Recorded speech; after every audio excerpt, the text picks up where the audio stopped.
Hi, everybody. I hope everybody is doing great. I wish you guys a good day. May God bless your day.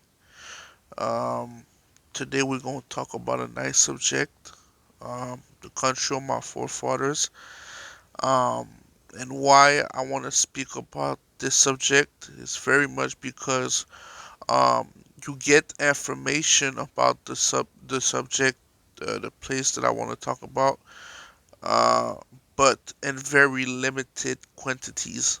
And it's like it's all over the place. And the subject, which is the Bahamas, is a place with very much a rich culture, rich history, rich ancestry, but again, is underlooked. I will say and very much need to be explored not only from the Bahamian people but from people that is outside the Bahamian land, which I will get on the video. It very much not limited to the Bahamian people, which this would make this place so much interesting.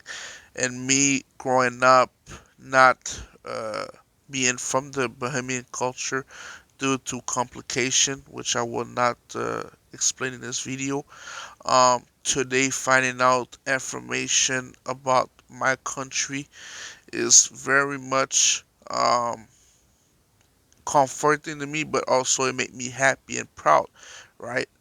So, we're gonna start, and we're gonna speak about first of all the Bahamas. Where is the Bahamas is located? A lot of people have a misconception that the Bahamas is located in the Caribbean, such as Haiti, such as Jamaica, such as Cuba and stuff like that, but is really mostly located in North America. It's part of North America. Now, I've heard that they also, even though they're not located, but still be a part of the Association of the Caribbean People, which is interesting because its location is part of a key, I say um, a key extension of the historical information from the Bahamas. So the location was most likely perfect for slavery, for slavery and for traveling. A lot of people doesn't know, but Bahamas was a, a a nice location for people to stop and go and get to places. So this was make Bahamas mostly a key and historical uh, ancestry of African people or even uh, aboriginal people, if you want to call it like this too, as well. All right. Um, I want to show you how key the location of the Bahamas is and how close is connected to the US.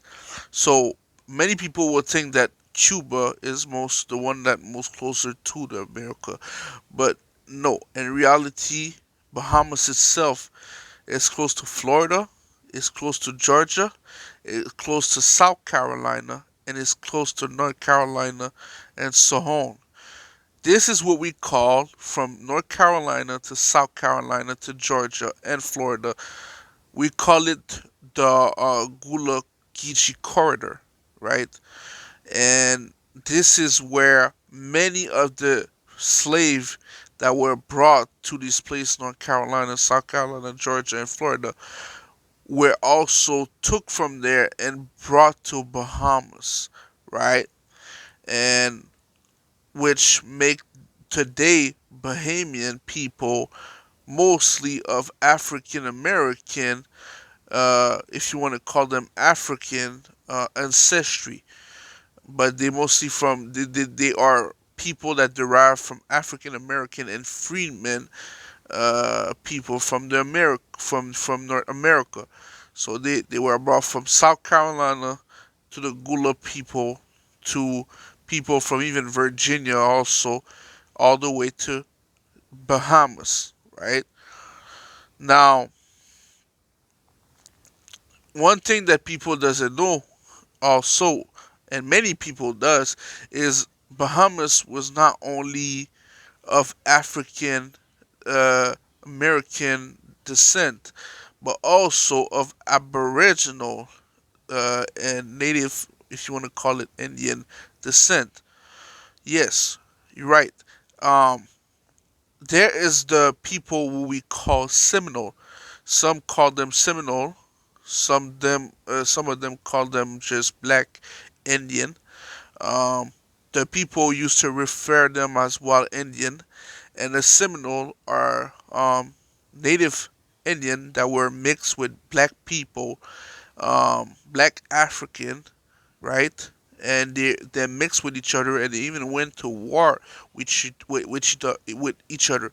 They also had a historic called the Gula War, which the Seminole is part of the story, and they made it worldwide. The story is so huge and profound that even till today we speak about this Gula War, and it made it very much um, powerful part of the story.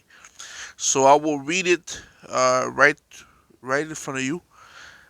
It's a Andros Island, Bahamas, served as a refuge for freedom-seeking black Seminole who escaped from Florida. They began landing secretly on the island in 1821 after the British and Nassau renegade on their promise to help the Seminole Indian and Black Seminole fight against white aggressor in Florida. While conducting research on Andros Island in 1937, anthropologist John Gawkin met Felix McNeil, a descendant of the Florida Black Seminole refugee. His encounter with McNeil and others led Gawkin to conclude that he had positively identified the legendary wild Indian of Andros Island and descendant of the Florida Black Seminole. The majority of residents and the present-day settlement of Red Bay on Andros Island are descended from those original exiled from Florida. This article provides an ethno-historical perspective of the Black Seminole legacy in Florida and the Bahamas that focus on the oral history and life of Felix McNeil and other descendants. So basically, this is the this is like a part of the story of the Seminole with Felix McNeil, but the reality is that a lot of Seminole um, were brought or took the way to go to the Bahamas because Bahamas was also a place where it was controlled by the British, and the British was did abolish the slavery. So by abolishing the slavery, a lot of people like the Seminole used to come there to get themselves out of slavery, so that the American could get them or take them back to America. So they end up to a place called I think is what is the name again? Uh, Andros, and Red Bay in Bahamas, and those places was very much known to have Seminole people in the Bahamas. Now, another fun fact is that the Seminole were not the only people native Indian ancestry in the Bahamas. We had the Lucayans, which came from Cuba all the way to the Bahamas. So uh, even today in the Junkanoo, which is a mix of African and Native Indian, you can see that this energy of Native Indian um, and African is still present to the Bahamas and is analyzed. So this is very much important because now a lot of people from the Bahamas have Seminole and Lucayans ancestry. All right. Now let's talk about the people from Virginia, the slave that was supposed to come to Virginia, but that got to the Bahamas. And again, that just prove you that so many people from from North America, from Virginia, Georgia, the Gula people, were were in the Bahamas, and now did take a huge part of our DNA and ancestry. Okay, so the Creole, so I'm gonna read it. The Creole was transporting 135 enslaved people from Richmond, Virginia, to the slave market in New Orleans. On November 7, 1841, 18 of the slaves attacked the crew, killing one of the slave traders aboard and one of the ship captain Robert Ansar. With great coolness and presence of mind, they gathered up all the ship weapon and the document related to their enslavement. Write Michael Paul William for the Richmond Times-Dispatch. After some debate about where they should now go on a ship, write Black Pass Org, they settled on a British colony in Bahamas, forcing one of the crew members to navigate for them. After landing in the Bahamas because the slavery was illegal in the British colony, the Bahamian considered the majority of the enslaved people on the ship free. However, the remaining people who had been involved in overtaking the ship were ill and charged with immunity at the request of the American consulate. So again, see, people were brought to Bahamas because the British abolished slavery, and so it was making people free. So you got the story right here from people from Virginia that was supposed to be in New Orleans and got to the Bahamas and decided to stay in Bahamas and live in Bahamas, right? Now you got the case where we call the Gula people. And this is the most interesting of all because this is just show you that us Bahamian, we are of Gullah ancestry for the most part, and we are descended from them. So basically, we are African, but we are also African American, and we are also native uh, native Indian or Aboriginal. So we can consider it to be also from European ancestry because we know that the Britain was there. So we are just such as the American people of America, right? So I'm gonna read this story. The earliest African inhabitant of the Bahamas came during the 1640s from Bermuda in England with the Illustrian adventurer. Many were also brought from the other part of the West Indies. So I heard also that people from Barbados and Jamaica and well known Haiti used to come also in the Bahamas. So again, we have a lot of this story in there. So I'm gonna go again. In the 1780s, after the American Revolutionary War, many British loyalists resettled in the Bahamas. This migration brought some 7,000 people, the vast majority being African slaves from the Gula people in Georgia and the Carolinas. Some African earning their freedom and immigrated to the Bahamas by fighting for the British during the American Revolutionary War as a member of the Ethiopian regiment. This migration made the Bahamian population majority of African descent of the first time with a proportion of 2 to 1 over the European inhabitant. There were also an additional 9,000 people brought directly from Africa to Bahamas from 788, 1807, and 1807 was when the British abolished the slave trade. So now you gotta see this like that. So we are clearly it's there.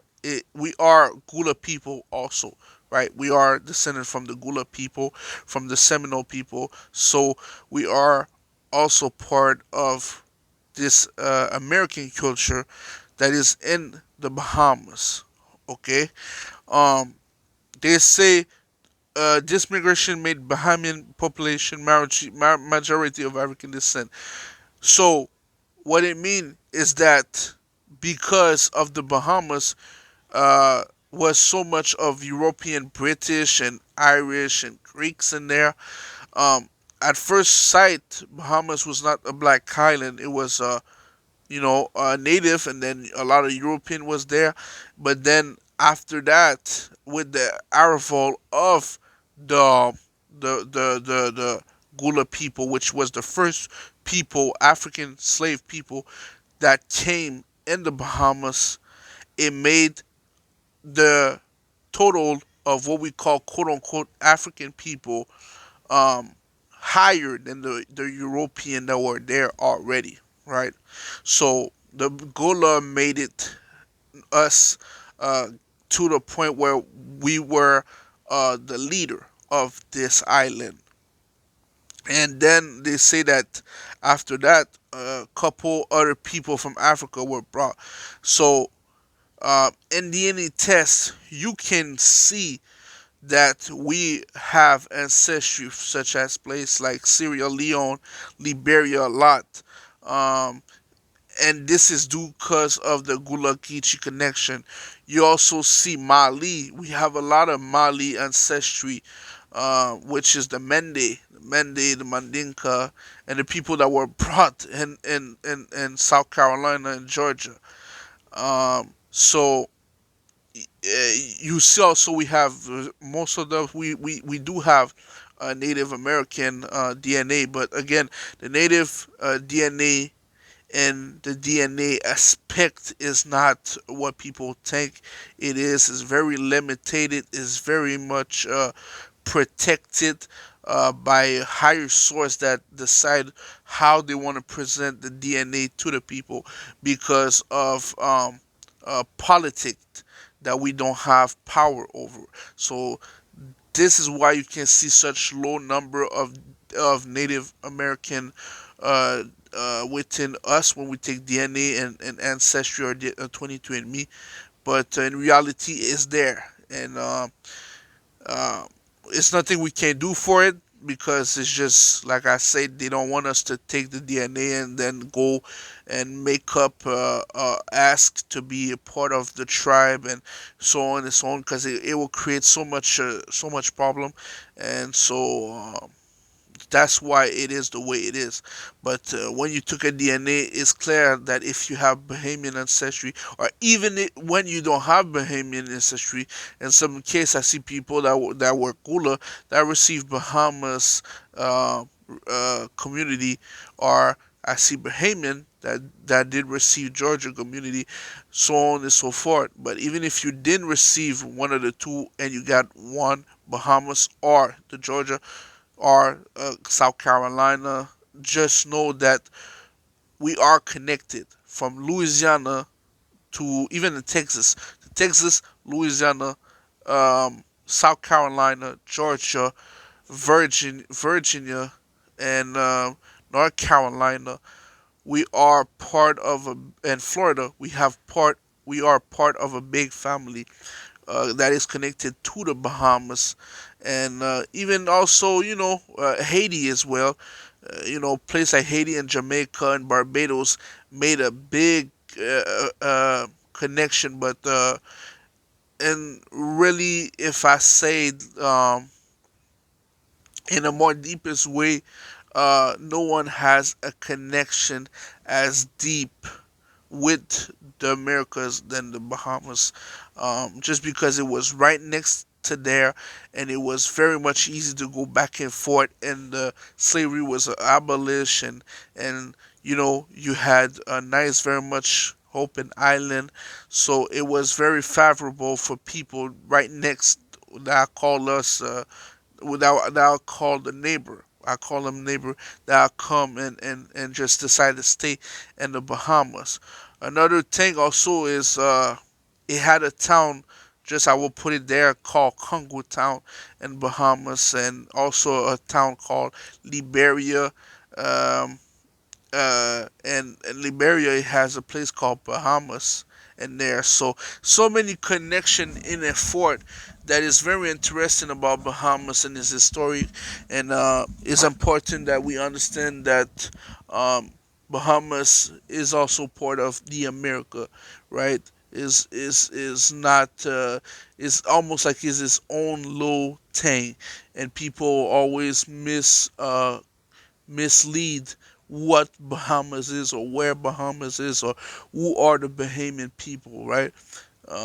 Because the Bahamian people speak the Gula Geechee language, but they don't have this Jamaican accent or this Haitian accent or the Trini accent or Barbadian accent. They have their own very much British, English, American old accent, and also the Gula accent that they have, and everything is very much connected all with each other. So we are we are a big melting pot of culture, and it's very much important that we uh, love this culture and we protect this culture and that we represent this culture. So I hope everybody was happy to hear about this video. I hope you learned a lot about this video. I hope that everybody found a couple information that could help them uh, personally in this video, and I wish all the best. Much love.